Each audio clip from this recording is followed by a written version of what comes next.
Hola señoritas, buenos días. Isang makulimlim na umaga. Time check, it's already 9:44 in the morning and may appointment ako ng 10 o'clock in the morning nga. And today is August 26, 2 days left na babalik kami sa Luxembourg. Sad to say. Kung pwede nga na ngayon magstay dito, pero hindi pwede kasi nandun ang aming mga trabaho. Well, actually, meron din naman trabaho dito. Kaso, syempre, yung mga naibibigay nila doon, hindi kayang ibigay ng Pilipinas. Pero bakit Pilipinas? Sisihin daw ba Pilipinas, no? Pero syempre, yung mga corrupt dyan sa mga nakaupo. Well, anyway, I'm on my way sa aking appointment. Yan, medyo makulimlim siya ngayon. Kasi kaninang madaling araw, hindi, simula pala kagabi, umuulan na. So, napakasarap ng tulog namin kagabi. Well, actually, hindi na ako nakapag-vlog kagabi. Kasi, sobrang antok na antok ako dahil. And, dumating kami ng 2 o'clock, no? Madaling araw. Mga 1, past 1. Before mag-2. Ganun na yan. So, okay, time check, update.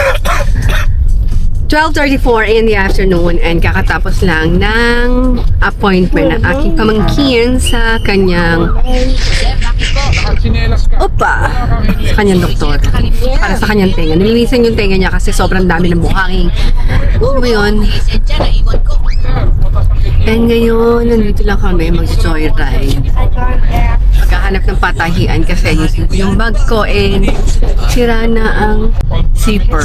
So naghahanap ako ng patahian. And this is kanan. Oo, kasi one way to. This is my view for today's video. Ang munisipyo ng Mandaluyong. Mandalenya, disiplinado, gawa, hindi salita. Totoo kaya? Charot! And kakatapos ko lang kakadalang pala namin sa Dunkin Donut and umorder ako ng 20 pieces na choco cream. Yun yung hindi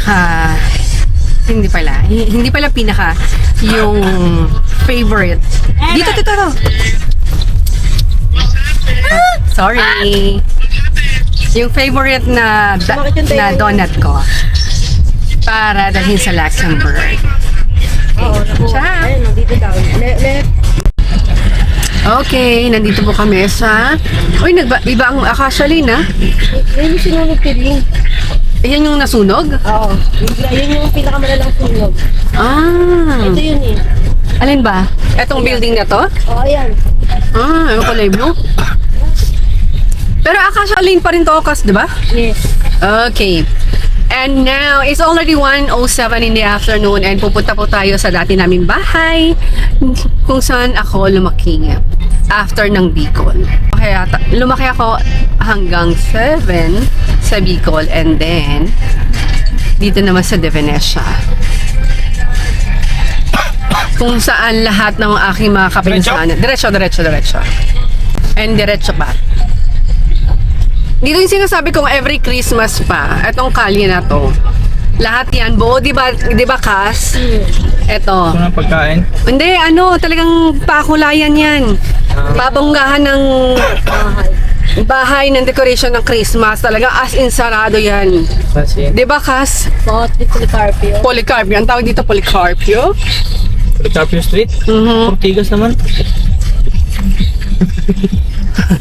Ang una naming pupuntahan is yung Watem de Venecia.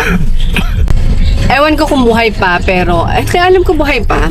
Pero hindi na siya, ganun pa rin yung itsura niya. Nakita ko lang siya sa Google. Sinearch ko lang siya. And pupuntahan namin yung 110. Yung 120 de Venecia, hindi na natin mapupuntahan kasi close na yun. Kasi private property na. And then dito sa may Lerma, yan, kapag kadiretso mo yan, kung nasan kami ngayon, Lerma yan pero mamaya na namin pupuntahan yan kapag pauwi na kami. And pupuntahan rin namin yung bakery ko saan ako bumibili ng pan de coco tsaka Spanish bread. Yun, sobrang sarap na mga tinapay talaga doon. Diretso mo lang pa. And yan, kaliwakat. Left turn tayo. Ano ba? Kasi pwedeng left turn, di ba? Yes. Left turn pero hindi siya pwedeng U-turn. Nakalagay ba? Wala naman. Pupunta kami dito kasi ilang beses itong pinapanaginipan. Itong street na to. Ay, siguro may pagkakautang ka dito. Hindi, totoo talaga kasi lagi ko ito napapanaginipan. Nakalimutan ko kung anong tawag dito sa street na to eh. Alam mo pa ba, Kas? Hindi na. Raiso. No. Ay, isa yun. Dito nakatira sila, Aglipay. sila Aglipay. Hindi, Aglipay dun sa amin yun. Hindi, mahaba ang Aglipay. Andito yung tulay. Ito yung sinasabi ko sa yung tulay pa. Tapos yung kanto ng tulay, nandyan yung bakery na lagi kong binibilhan. Pero punta muna tayo sa 110. Wag nadaanan mo na. Ano kasi babalik din naman tayo eh. Bueno, pwede rin. Ito yung tulay na sinasabi ko. Ewan ko lang kung meron pa rin bakery. Ay, wala na. Wala na yung bakery dito. Diyan, yan, yung kulay blue na yan, bakery yan. Ito yung Leva. Tama. Ito yung United. Tapos dito sila Aling Kore. Dito, itong tindahan na yan, kanila Aling Kore yan. Yan. Ngayon? Kanan. Ang naiikot mo. Ayun. Wala na, pinalo mo na siya. Matras na ito. Ito yung 110 Dementia. Parang ang sikip na, no, Kas? Hindi, nag-double parking na siya. Hindi ang sikip na. Hindi, nag-double parking na yan. Ito, nandito pa rin siya. Yan. Buhay pa rin. And ito, buhay pa rin siya. Ganyan pa rin siya. Pero tumaas na siya. Kasi nga binabaha na to. Bahain naman kasi talaga daw eh. Ito yung bahay namin. Ayan! Ito. Ito, ayan. Ito, ayan. 110 Dementia, yan. Yan ang bahay namin dati. Tapos dati nandito sila sila Aling... Diba nahulog ka dun, Tilly? Oo. Dito sa dulo, Castañeda. Ay, oo, 112 na to, 110 yun. Eto kanila Aling Cora to eh.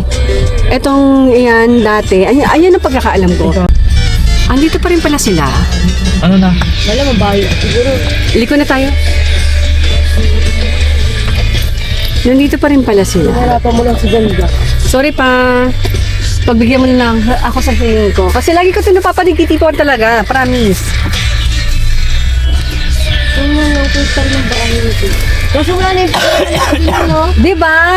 Wala na, Yung, diba? yung may puno ditong yung puno ng patay. Oo, yun. Bulaklak ng patay. Tapos, Diba? may kanal dyan ang... Yes! Diyan ako nahulog. Yung ano mo. Ay, nakakabul ka na. Wala na, tinanggal yan. May pumunta kami natin na dito, nandiyan pa eh. Eto, alam ko, bahay to nila. May tindahan dito eh. Bakit hindi na bago yung bahay niya, Tilly? Di ka naman ko. Kasi maluwag to, promise. Hindi to masikip. No. Kasi ano to eh, may duyan. Naalala mo, Kas, may duyan pa kami. Ay, eto, to. Na may bahay na puno ng... Andyan pa rin. Tilly, bakit kayo hindi na ito pinarenovate mo? Ay, eto po yung bahay namin, ayan. Ay, na ganyan siya eh. Kung ano yung kinalakihan ko, ganyan pa rin. Wala lang, nakakatawa. Ang laki lang pinagbago. Sobrang sumikip na siya, promise. Kasi ang dami ng umurong na mga bahay eh. Itong bahay na to, alam ko Castañeda o Vicencio ang may-ari nito. Ayan. Tapos ito, yung pagawaan, talyer to eh. Yun, talyer, diba? Talyer to eh. Ito. Ayan. Ayan. At ako'y napagbigyan na naman sa aking kahilingan. Hindi ko na kayo dadalhin sa sa 120 de Venecia kasi ang last niyan is sarado na nga. Private property na, hindi na siya pwedeng Diyan sa may kulay blue na bahay na yan. Diyan ako lagi bumibili ng tinapay, bakery yan. Diretso na tayo pa. Doon na tayo sa Lerma. Ito yung tulay. Tapos dito meron yung hintayan ng jeep. Dito kanila Ludwig. Yung kanto na yan. Literal po na joyride kami ngayon. And now, pupunta po tayo sa Lerma. Will be, work. Yung tinirahan ko bago ko. Drama din. Ay! Ang ingay ng pinsan ko, Hasin! Ito, sementeryo yan. Kakanan tayo pa, ha? And ngayon pupunta naman tayo sa Lerma. Yung tinirahan namin before ako pumunta na Madrid, Spain. Hindi ka dito pa nakapunta. Dito. Ito ang papasukan. Dati nung umalis ako, yung bahay na yan, bakanting lote. Bahain dito eh. Ito hindi ko alam kung anong street yan. Pero dito tayo sa aking kinalakhan. Pinagtagpo street. Ang daming parcel ni ate, oh. Wow. Yan. Sana all. Puro street. Unit for rent. Yan. Dito. Si Arnold Dito ko laging tinatakas ang Nissan Sentra ni Ate Yayin. Saan ba? Diretso. Sa may kurba na ganon, sa may tindahan, katabi nun, yun yung, uy, may aso, kawawa naman pagka nakasama.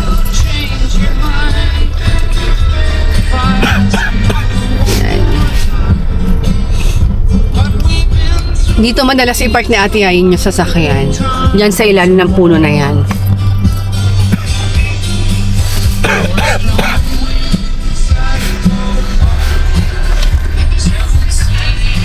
Ayan, kung nakikita nyo, yung may gate na kulay green, dyan ako nakatira dati. Dyan kami nakatira dati. Pero ay wala na yung bakanting lote. Yung kulay white na. Oo.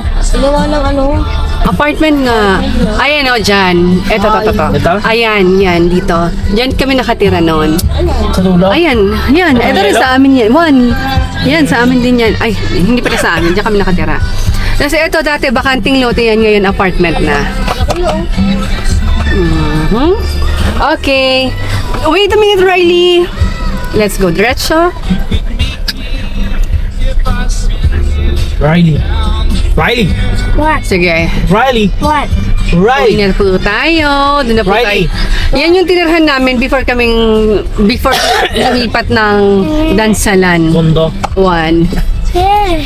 Taray na pala ng mga bahay dito. Kaya nga pwede kang kumuliwa dyan pa. Ito? Oo. Balisteros. 1. Pero ito dito, malalaki talaga bahay dito. Ay, there are 2 cars here! Kasi talaga to Teli? What are you doing doon? Oo. Residential pala. Ito yung ng parang extension ng Policarpio. Malalaki na talaga ang bahay dito. Kumaga parang kapag ka dito ka nakatira, sa street na to, mayaman ka. Kaso baka hindi. Oo. Ito yung naunang mabaha. Hindi, parehas lang, sabay lang. Sabay lang, ito yung kaya mo, akala ng mga nalipot. Oo. And now we are going back home. Ciao!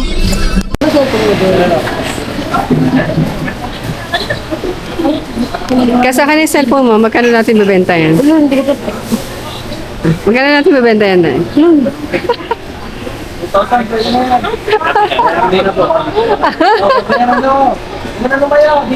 na lumayo. Halika na dito mo na ibenta. Tumay po. Kas! No!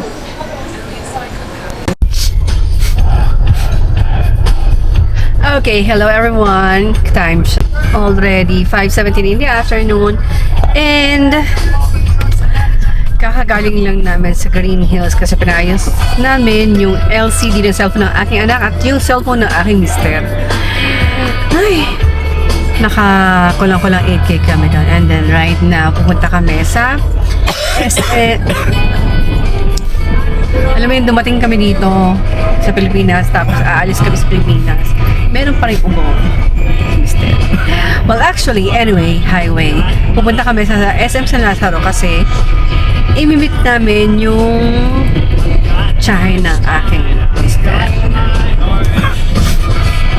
Wala lang, mamamasyal-masyal. Ulit. Pangalawang punta pa lang natin doon sa SM San Lazaro. Kasi nung unang punta namin sa SM San Lazaro is bata pa yung mga bata. Oy, bata pa yung mga bata. Bata pa yung mga anak ko. Siguro mga 1-year-old. Yung unang-unang uwi ko talaga. Simula nung dumating ako. Simula nung pumunta ako ng Madrid. So, for today's video guys, this is my view.